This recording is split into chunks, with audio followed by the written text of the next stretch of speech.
But back on the subject of what this is all about. All right, one, I got a pyramid that I always say nobody I know could have built it. There's no civilization that we know that could have done it. Okay. But we have the story that God destroyed the whole world, and that meant everything below 7,000 if the boat of Noah is up there. And so we need, oh man, it's a major thing. I'm sort of rambling here. How do you say it? Noah represents a zero to me Okay. Like a 0 point? in time, because nobody's been able to reckon the time of Noah other than, say, 7,000 years ago because of the religions. Right.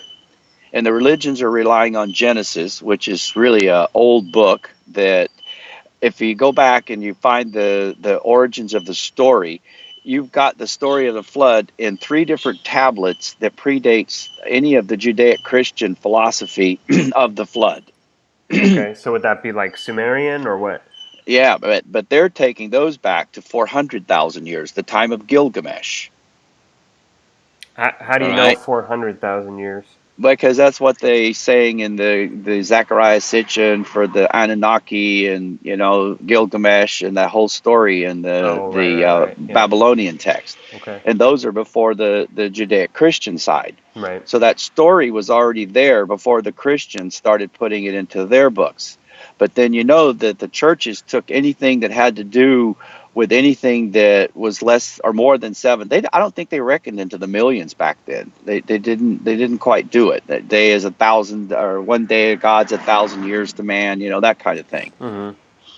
But once I established, my oh man, it's so easy for me to do it, but right now I can't get it around because it's like there's so many elements here, and it just basically breaks down. If you show the boat of Noah, and they're talking about Noah and the people back then were giants, Mm-hmm. all right? And I brought back or photographed a bone that was up near the boat that they found. It was like this bone right here on the finger, Mm-hmm.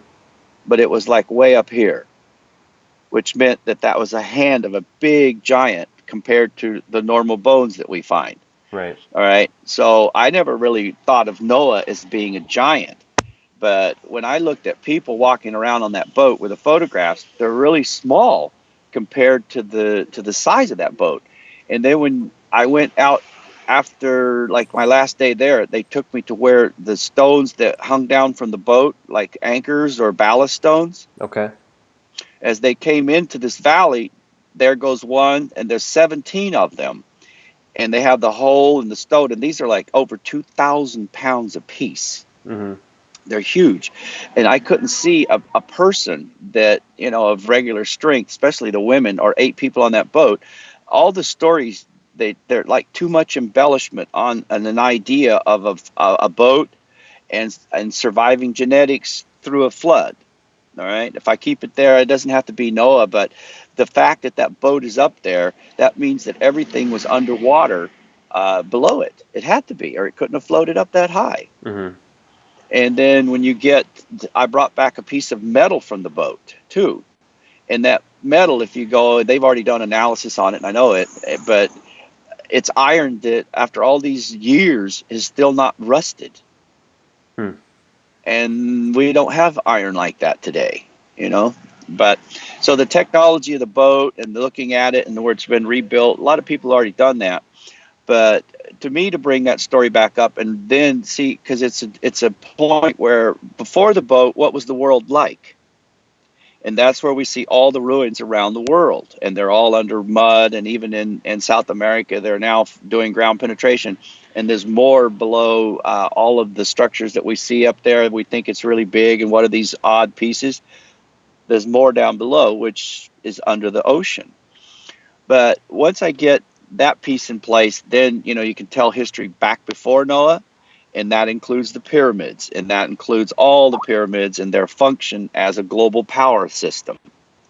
And that's where I come in to explain the technology of my patent, reverse engineering. It's from an ancient civilization, not from the people after Noah, because the pyramids after Noah will show the evidence of sea life growing on the blocks. And where did that water come from? And that's where, all of it will play out. And that's pretty much what that Russian interview was about, because I showed them the pyramid, the reflective light, and they were fascinated by all of that. Mm. But it belongs to the time before Noah. And then we come forward and, so I have to put all this together. The zero, before Noah, pyramids, global. Maybe the world was, I don't trust any of the stories, but the myth is there. And that myth is in 270 cultures around the world. So it isn't like it was just Sumerian. It isn't just like it was Abraham being in Ur and, that whole thing, because they go there and they dig down, and the lower you dig, the closer you get to the original civilizations that were destroyed by that flood. Mm-hmm. And so when you start to see that, and then you put it to the Noah and then the time that would go past there, there's so many years that ice ages came and ice ages went. And I mean, how do you put in 65 million years of geology? And then, where they talk about the firmament up above, Mm-hmm. and the water down below. Well, now they're showing that there are oceans underneath our oceans, because the land really is land all the way across. They're saying that crack pushed a lot of that water up, and the water up above, both of them have it about 200 and maybe 300 feet more water surface wise on the planet right now than from the time of Noah. But we'll smooth all that out, and it makes for very interesting listening if we use the right things. But I came back. I'm convinced that I'm on the right track, even though that lady can't handle it. That you said, well, maybe he's a little off. No, no, no. That's why I went to Turkey. I wanted to see it myself, and now I bet you nobody can go to Turkey and do what I've just done. Yeah, it's a mess over there. Yeah, yeah. And I come back with 163 photographs. I mean, I probably overtook them, but there was pottery there, the bones of giants, little pieces that were unusual. And then the guy was telling me that they're finding walls underneath the mud and stuff up there too, where when the boat landed, what did they do? You got to kind of, this whole area is brand new. Nobody's really done any excavation, so to speak, around it. Mm-hmm. But Ron Wyatt, I don't know if you ever saw those videos that I sent you on him and his research to get it. And then finally, the Turkish government sanctioned it as the boat of Noah, because what they were doing, they were using ground penetration radar and metal detectors. And everywhere they found metal, they put little markers, and then they show you the grommet on the side of a, let's say, I don't know how you describe it, a rivet, Mm-hmm. where it's got a pipe going through the wood, a rivet on this side and a rivet on this side, where and then there's this bar that goes through the wood. Right. Well, that's some advanced technology, boat building and all those things, and we kind of got to show them. But then, too, the good part is that all this wood is now petrified. It's rock. It's not wood anymore. And when you start seeing those and the beams, and you're on the bow and you look over, and then you get into the descriptions of where it was found on a Mount Judy, this is Mount Judy that this thing sits on. So I mean, there's a lot of reference points and already work that's been done. It's not like I got to reinvent the wheel. It's just that instead of letting Ron Wyatt, who's now dead, and let his work go down, I'm picking it back up, but from a different perspective, to show before the flood, and then after the flood. Because you're dealing with a long time here, and if I got a patent on technology and light control, there is no civilization that we know that could have attained that kind of knowledge Yeah. other than before that flood. So all this is going to work really good, I think. And if you listen, when I get you free and you get back, we get time, I'll bring this little USB chip, and it's got all of them down. I converted them over to MP4s, so they can be viewed that way too. Oh, good.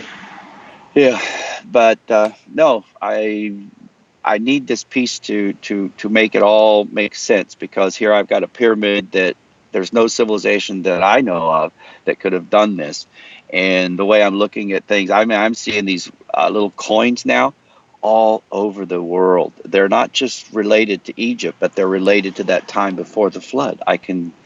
Then there's another guy coming up, this guy on the Bosnian pyramids. Uh-huh. Have you seen him, Sam, the guy that does that? Where he No, found a I'm pyramid in familiar Bos. with the Bosnian pyramids a little bit, but I haven't heard of a Wow, guy when named you get Sam. into there, what I want to do with him, and it's sort of like it just jumped up. You know how I take the pyramid, the satellite photo, Could you and it's just a big picture of the whole area? could you say that again? Sorry, it cut out. You know the picture I have of the Giza plateau from the satellites? Yeah.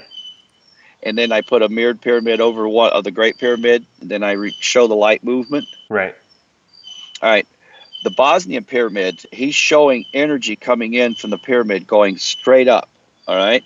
They measured it. It's a circle area up there, and it's like, I think 28 megahertz is the frequency of it. But anyway, what I want to do is do a satellite picture and then put a mirrored pyramid over the Bosnian pyramid Mm-hmm. and then hit it with light and then see what's interacting on these outside areas around him Right. and see if some of those things aren't bringing that energy back in to go up. I don't know. I just want to look at it. That's how I play. But Yeah.